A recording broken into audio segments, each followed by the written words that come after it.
श्री गुरुवे नमः। सर्वश्रुतिशिरोरतन विराजित पदाम्बुजं वेदान्तं भुजमार्तण्डं तस्मै श्री गुरुवे नमः। ओम शांति शांति शांति। प्रणाम भवन। श्वेता श्वेत्रोपनिषद स्वामी श्री अखंडानंद सरस्वती जी महाराज का दिव्य ग्रंथ, जिसमें भगवान हमारा जो है प्रवचन 48वां प्रारंभ हुआ है। ब्रह्म का स्वरूप भाग 3 त्वम पदार्थ प्रधान और अध्याय 5 में मंत्र नंबर 7 से 10 की व्याख्या। तो अब हम आज हमारा जो है 10वां मंत्र भगवान की व्याख्या चलेगी। तो नैव स्त्री न पुमानेश न च एवायम नपुंसकः। इसकी व्याख्या देने हम कि बोले वह स्त्री नहीं है। देखो न कह दिया कि जीवात्मा स्त्री नहीं है, वह पुरुष भी नहीं है। अब तो पक्षपात कट गया ना। अरे भाई, न वह औरत है न मर्द है। मर्द शब्द बहादुर का वाचक है। आगे बढ़कर पीछे हटना नहीं, काम मर्दानों का। जो अपने रास्ते में चले लौटे नहीं। मर्द जो है वह बहादुरी का सूचक शब्द है। मर्द ना करे सो मर्द। मर्दन शब्द तो संस्कृत में है ना। शत्रु मर्दन, अरिम मर्दन, यह मर्द है। यह ज्यादा उर्दू करके सब शब्दों को संस्कृत से बाहर कर देना कोई बहुत बढ़िया नहीं है कि या फारसी है या उर्दू है। अरे भाई, सब संस्कृत से निकले हुए हैं। क्या स्त्री और क्या पुरुष। औरत शब्द भी संस्कृत का है। जो रति हो, रत हो, अवरतः। संस्कृत में क्या नहीं होता शब्द। रम धातु नहीं है क्या संस्कृत में। उसी में अ उपसर्ग लगाकर उच्चारण का भेद हो गया। अवरतः औरत हो गया। कहने का अभिप्राय यह है कि स्त्री भी वही है, पुरुष भी वही है, और दोनों में से किसी एक लिंग में उसको फांसना चाहो तो फंसने वाला नहीं है। आजकल जितनी स्त्री हैं वे सब पूर्व जन्म में पुरुष थे।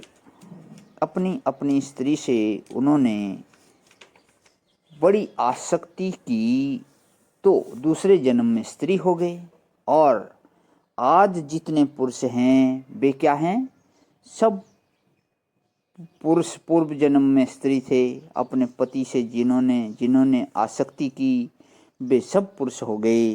और कुछ ऐसे थे पुरुष महाराज जिन्होंने स्त्री से आसक्ति नहीं की तो वे पुरुषाकार ही रह गए। कुछ ऐसी स्त्री थी जिन्होंने पुरुष से आसक्ति नहीं की तो स्त्री आकार में ही रह गई। पाप करती तो नीच योनि में जाती, पुण्य करती तो उत्कृष्ट योनि में जाती। पाप और पुण्य की समानता से मनुष्य योनि की प्राप्ति होती है। अब यहाँ आकर चाहे पाप बढ़ा लो चाहे पुण्य बढ़ाओ तो पुण्य बढ़ा लो। यह मनुष्य योनि मिली है, तुम्हें स्वतंत्र कर दिया है कि चाहे तो तुम पाप के बोझ से दबो और पशुओं में जाओ, या तो तुम पुण्य का अनुष्ठान करो और ऊपर देवता योनि में जाओ। या तो आत्मदेव हैं ये कौन। बोले ना स्त्री है ना पुरुष है और यह नपुंसक भी नहीं है। बोले अच्छा, तब यह स्त्री पुरुष नपुंसक होता कैसे है। तो कहते हैं यत यत शरीरम आदते। जिस जिस शरीर को यह स्वयं ग्रहण करता है यह वांछनीय है। यह वांछनीय है। तेन तेन सरक्षते। जिस जिस शरीर को यह पकड़ लेता है उसी के द्वारा वह संरक्षित होता है, माने उसी में तादात्म्य कर बैठता है। तेन तेन स युज्यते। उसी से युक्त हो जाता है। अथवा तेन तेन स भक्ष्यते। उस शरीर के द्वारा वह खा लिया जाता है।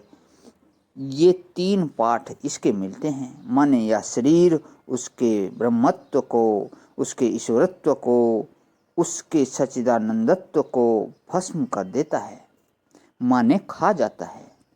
और वह बेचारा अपने ब्रह्म रूप को, अपने ईश्वर को जीव रूप को भुलाकर खा लिया गया। किसने खाया? कि शरीर ने खाया। अरे बाबा, शरीर ने जीव को खाया कि जीव ने शरीर को खाया कि शरीर ने जीव को खा लिया। भोगा न भुक्ता वयम एव भुक्ता, तपो न तम तप्तम वयम एव तप्तः।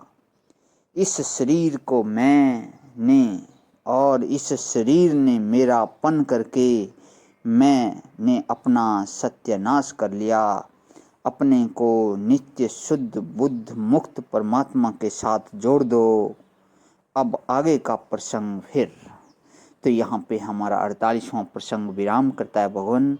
इसके बाद अध्याय 5 में मंत्र नंबर 11 से 14 की व्याख्या चलेगी, जिसको कर लेता हूँ आज विराम। ओम शांति शांति शांति। प्रणाम भगवान।